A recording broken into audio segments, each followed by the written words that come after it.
30 de enero de 1933. El destino de una nación entera giró en seco.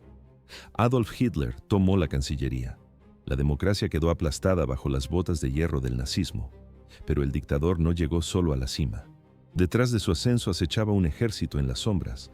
3 millones de hombres de asalto. ¿Quiénes eran estos fanáticos? Parecían una fuerza invencible, pero eran los camisas pardas de la SA. Su misión era el terror. En las crónicas se ve marchas con antorchas y palizas en plena calle. Esa violencia brutal pavimentó el camino sangriento de Hitler hacia el poder.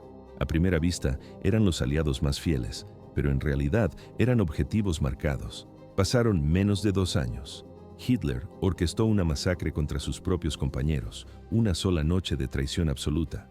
Entre los ejecutados estaba Karl Ernst, un comandante despiadado. Su ascenso fue meteórico, de portero de club nocturno a jerarca nazi, pero su influencia no lo salvó. Terminó bajo una lluvia de balas, asesinado por el mismo régimen que ayudó a crear. La historia intentó borrar estos hechos. Nació en septiembre, 1 de septiembre de 1904. En los distritos obreros de Berlín, entre el humo y el hollín, nació Karl Ernst. No tenía apellidos nobles, solo tenía ambición y violencia en la sangre. Su padre sobrevivió a la Gran Guerra, pero no volvió a una vida de paz. Se convirtió en guardaespaldas de Friedrich Flick, el industrial que más tarde alimentaría la maquinaria bélica de Hitler. El acero de las fábricas de Flick no solo producía armas, producía futuros soldados. Ernst terminó la escuela primaria y buscó su camino. Pasó por una formación comercial entre 1918 y 1921. Aprendió sobre exportaciones, pero el trabajo de oficina le asfixiaba. Su hambre de poder era inquieta. ¿Por qué Ernst saltaba de un empleo a otro? Fue botones de hotel, fue oficinista. Parecía buscar algo más, pero su puesto más revelador fue otro. Trabajó como portero en un club nocturno gay en el subsuelo decadente de Berlín. En el encuadre de la época, se ven luces tenues y figuras en la sombra. Ernst controlaba la entrada con los puños. Este detalle no desapareció. Se convirtió en munición para sus enemigos. Los susurros sobre su vida privada le perseguirían hasta el paredón de fusilamiento. Año 1923. La economía alemana colapsaba hacia la hiperinflación. El dinero no valía el papel en el que estaba impreso. El caos político devoraba las calles. En ese desorden, Ernst encontró su verdadera vocación. Se unió a la Sturmabteilung, las temidas SA. Esta fuerza de terror paramilitar no surgió de la nada. Nació de las cenizas de los Freikorps, bandas de veteranos que rechazaban la humillante derrota de Alemania. Para 1921, las cifras eran alarmantes. Casi 400.000 hombres marchaban en estos grupos militantes. Canalizaban su rabia en batallas callejeras contra comunistas. Golpeaban a cualquiera que culparan del colapso nacional. A primera vista, una división de gimnasia y deportes en Baviera, pero en realidad, una fraternidad violenta lista para matar. Pronto se convirtieron en la Sturmabteilung. Adoptaron las camisas pardas como uniforme de intimidación. La cámara registra filas de hombres uniformados llenando las plazas. Su misión era cristalina, eran la seguridad personal de Hitler. Debían aplastar a la oposición con cualquier medio brutal necesario, puños, garrotes y finalmente, balas. Pero esto era solo el principio del desastre. La primera gran operación de la CSA terminó en una catástrofe sangrienta. 8 y 9 de noviembre de 1923. Hitler lideró a sus camisas pardas en el putsch de la cervecería. Intentaban derrocar al gobierno alemán por la fuerza. La policía de Múnich no negoció. Respondieron con fuego real. Se escucha el estruendo de los disparos en las calles estrechas. 16 tropas de asalto y 4 oficiales cayeron muertos sobre el pavimento frío. La insurrección fracasó. Hitler fue arrestado. El tribunal lo condenó por alta traición y dictó una sentencia de 5 años. Parecía el fin del movimiento. Sin embargo, la presión política abrió las rejas antes de tiempo. Apenas cumplió 8 meses de condena. Para febrero de 1925, Hitler había reconstituido el partido. El terror estaba listo para volver a las calles. 3 millones de hombres armados. Esa fue la cifra final que hizo temblar al ejército profesional alemán. ¿Cómo logró la SA crecer tan rápido en tan poco tiempo? Parecía imposible multiplicar sus filas de esa manera, pero la desesperación humana fue un combustible más potente que cualquier ideología. En 1926, la situación era distinta. En Weimar marcharon solo 6.000 soldados de asalto. Parecían inofensivos, pero la estructura de la SA se expandió por Alemania como una infección silenciosa. Llegó el año 1930. La membresía explotó a 60.000 hombres.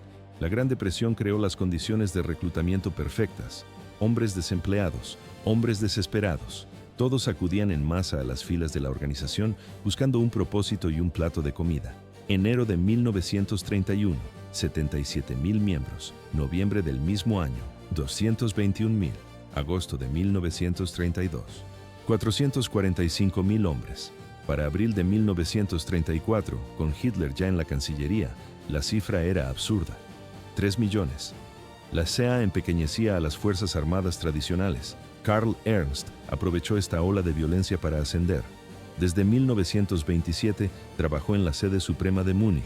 Era un burócrata del caos. Pero su verdadera oportunidad llegó con la revuelta de Stennes, una rebelión interna en Berlín. Ernst eligió el bando ganador. Cuando el polvo se asentó, recibió su premio.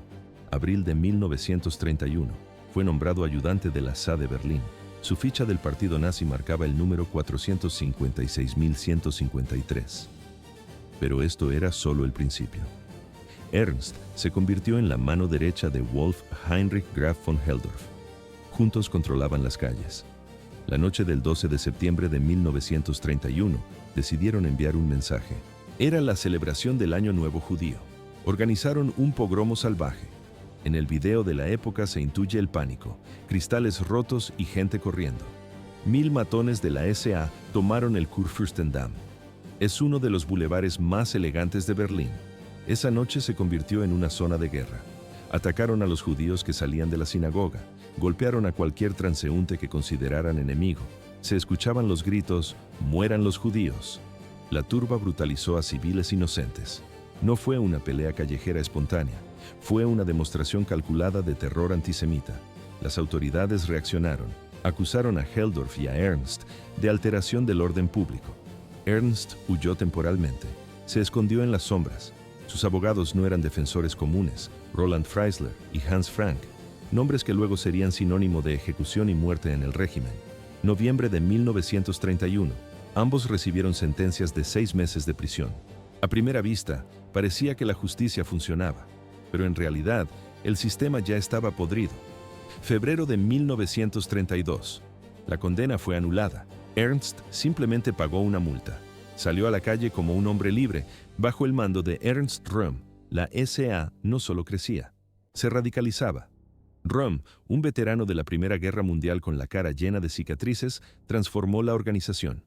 Tenía grandes ambiciones militares, pero Röhm cargaba con una vulnerabilidad crítica: su homosexualidad abierta.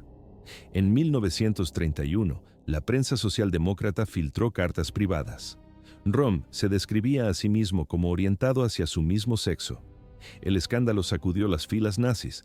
Muchos líderes de la SA compartían esta orientación, entre ellos su adjunto, Edmund Heines, y el propio Karl Ernst. La relación de Ernst con Paul Röhrbein se convirtió en la comidilla de Berlín. Röhrbein era un amigo rico de Röhm. No tenía carnet del partido, pero tenía influencia. Los críticos comenzaron a burlarse.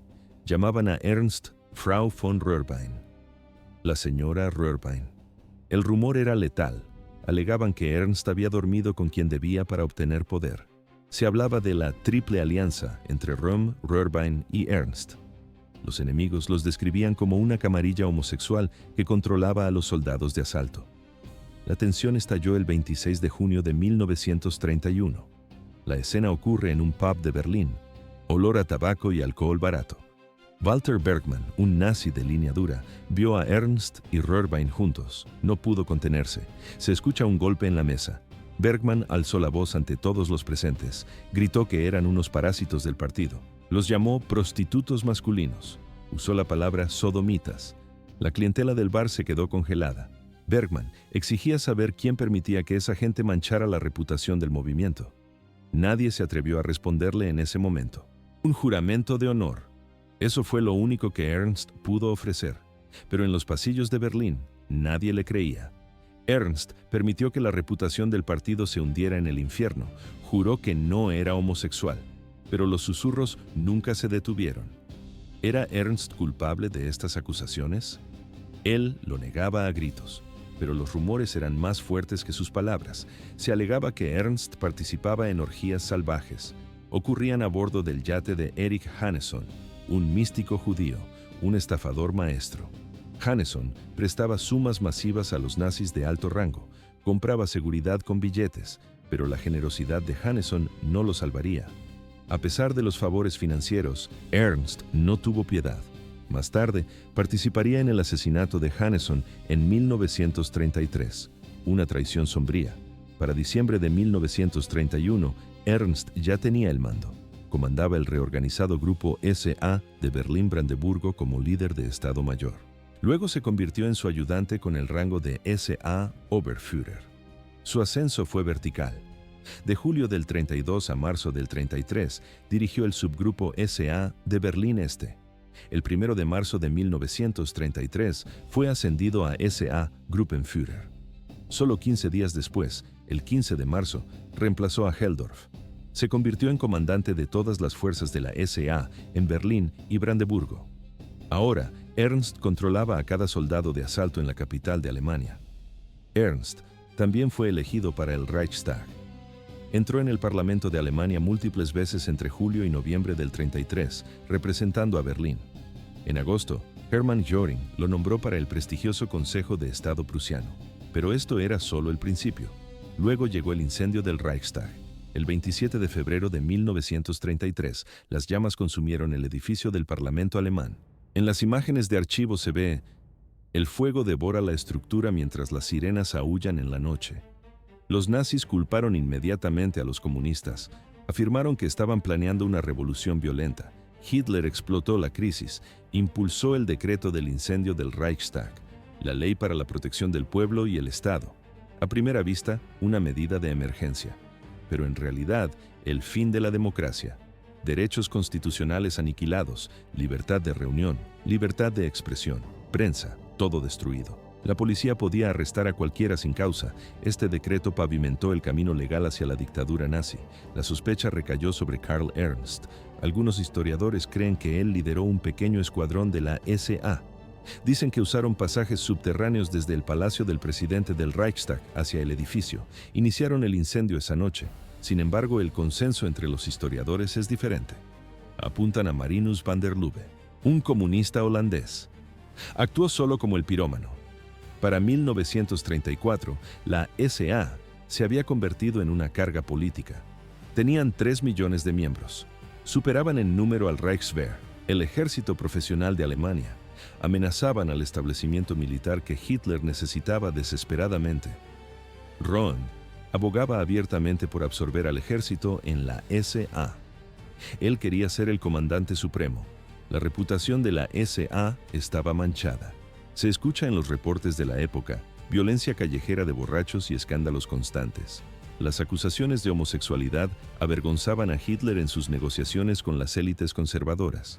El presidente Paul von Hindenburg y el vicecanciller Franz von Papen lanzaron una advertencia. Controla a tus elementos revolucionarios o enfrenta un golpe militar y la ley marcial.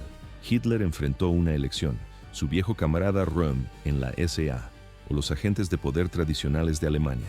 Heinrich Himmler y Reinhard Heydrich observaban. Líderes de la SS. La organización rival de la SA vieron su oportunidad. En abril de 1934, comenzaron a conspirar con Hermann Göring. Fabricaron evidencia. Alegaron que Röhm había aceptado 12 millones de marcos del Reich, el equivalente a 60 millones de dólares actuales, dinero de Francia para derrocar a Hitler. El 24 de junio, la trampa se cerró. Se mostraron a los oficiales de la CSE documentos falsificados. Probaban que Röhm planeaba un golpe inminente de la SA. Hitler autorizó la purga. No hubo juicio. Himmler, Heydrich y Göring compilaron las listas de la muerte, objetivos dentro y fuera de la SA. Sobre el papel, nombres marcados para ser eliminados. La noche de los cuchillos largos se fijó para el 28 de junio. El destino estaba sellado. El 28 de junio de 1934, la trampa se cerró. Hitler ordenó a Ernst Röhm reunir a la cúpula de la SA en Bad Villisee, un balneario bávaro, tranquilo y apartado. ¿Por qué los líderes de las tropas de asalto viajaron sin escolta? Creían que asistían a una reunión de Estado Mayor, pero marchaban directamente hacia su propia ejecución. La mañana del 30 de junio, el silencio del complejo se rompió. Unidades de la SS rodearon el edificio. Al mando iba Theodor Eicke, el comandante del campo de concentración de Dachau. No hubo negociaciones. Los soldados derribaron las puertas de las habitaciones a patadas. Röhm y sus oficiales fueron sacados de las camas a punta de fusil. Todavía llevaban ropa de dormir. Los subieron a camiones. El destino era la prisión de Stadelheim en Múnich. En el patio, los pelotones de fusilamiento trabajaron sin descanso. El olor a pólvora llenaba el aire. La mayoría murió contra el muro ese mismo día. Pero Hitler dudaba sobre el destino de Röhm. Era su viejo camarada. La orden de ejecución tardó en llegar. Finalmente, el 1 de julio, se acabó la paciencia. Eicke entró en la celda de Röhm. Le dejó un arma cargada sobre la mesa. Una invitación al suicidio. Röhm no la tocó. Eicke regresó y disparó a quemarropa. A primera vista parecía una purga de traidores, pero en realidad era una limpieza política total. La propaganda nazi vendió la mentira de una conspiración, pero las pruebas indican que Röhm fue leal hasta el último segundo. La SS no solo mató a los camisas pardas, aprovecharon el caos para saldar viejas cuentas. El general Kurt von Schleicher, el hombre que precedió a Hitler como canciller, fue acribillado en su propia casa. Conservadores, nacionalistas, críticos, nadie estaba a salvo. Entre el 30 de junio y el 6 de julio, la sangre corrió por toda Alemania. Oficialmente reconocieron 90 muertos. Los informes internos sugieren que la cifra real superó los 200, pero para algunos, el destino fue aún más cruel. El turno de Karl Ernst llegó rápido. 30 de junio de 1934, puerto de Bremerhaven. Ernst se preparaba para subir a un barco rumbo a Madeira. Era su luna de miel. Junto a él estaban su nueva esposa y Martin Kirschbaum, el amigo que había financiado el viaje. El ambiente era festivo, pero el barco zarpó sin ellos. Llegó una orden de arresto urgente desde Berlín. La policía portuaria los interceptó. Ernst fue brutalmente golpeado en el mismo muelle. Lo entregaron a un comando especial de la SS liderado por Kurt Gildisch, uno de los guardaespaldas personales de Hitler. La tortura comenzó de inmediato. Gildisch quería nombres. Luego, subieron al prisionero a un avión especial. Aterrizaron en el aeropuerto de Tempelhof. Se ve en la pista. Sacan a Ernst a empujones, con el rostro desfigurado, arrastrándolo hacia un vehículo militar. Lo llevaron a los barracones de la Leibstandarte Adolf Hitler. Ernst tenía 29 años. Frente a él se formó el pelotón de fusilamiento de la Guardia de Élite. Su certificado de defunción marca una hora precisa, 9:37 de la mañana. Sin embargo, las radios alemanas ya habían anunciado su ejecución horas antes de que ocurriera. Ernst murió en la ignorancia absoluta. Hasta el final, creyó que todo era un error. Pensaba que era víctima de un golpe de la derecha conservadora contra el Führer. Su último acto fue levantar el brazo derecho. Murió gritando lealtad al hombre que había firmado su sentencia de muerte. Los rumores decían que su esposa también había sido liquidada. Falso. La liberaron de la custodia protectora el 14 de julio de 1934. Regresó a Berlín y vivió en silencio hasta 1982. Sobrevivió al Reich, a la guerra y al recuerdo de aquel día en el puerto. 13 de julio del año 1934. Hitler subió al estrado del Reichstag para justificar la masacre. No mostró remordimiento. Acusó a Ernst Röhm y al general Schleicher de traidores. Afirmó ante la sala que eran agentes al servicio de Francia. ¿Por qué el Parlamento aceptó esta mentira? Parecía un acto suicida para la democracia. Pero el miedo a las SS era más fuerte que la ley. Los diputados declararon legales los asesinatos con efecto retroactivo. La noche de los cuchillos largos no fue un simple ajuste de cuentas, fue una señal clara. El régimen nazi demostró su disposición a matar como política de Estado. Lo llamaron supervivencia nacional. A primera vista, una medida de defensa extrema. Pero en realidad, era la sentencia de muerte del sistema judicial. Pero esto era solo el principio. El 1 de agosto, la maquinaria legislativa se aceleró. Faltaba un día para la muerte del presidente Hindenburg. El gabinete de Hitler aprobó la ley sobre la jefatura del Reich. El texto era frío y preciso. Estipulaba que, al morir el presidente, el cargo se fusionaría inmediatamente con la Cancillería. Nacería el título de Führer. Las 9 de la mañana del 2 de agosto. En su finca de Prusia Oriental, el mariscal Hindenburg exhaló su último aliento. Tenía 87 años. No hubo vacío de poder. En cuestión de horas, Hitler se autoproclamó Führer de Alemania. Asumió el control absoluto sin oposición. Luego cambió la historia militar para siempre. En los cuarteles se escucha una nueva orden. Los soldados formaron filas en los patios. La cámara registra el momento. Miles de hombres alzan la mano derecha al unísono. El ejército alemán juró lealtad incondicional.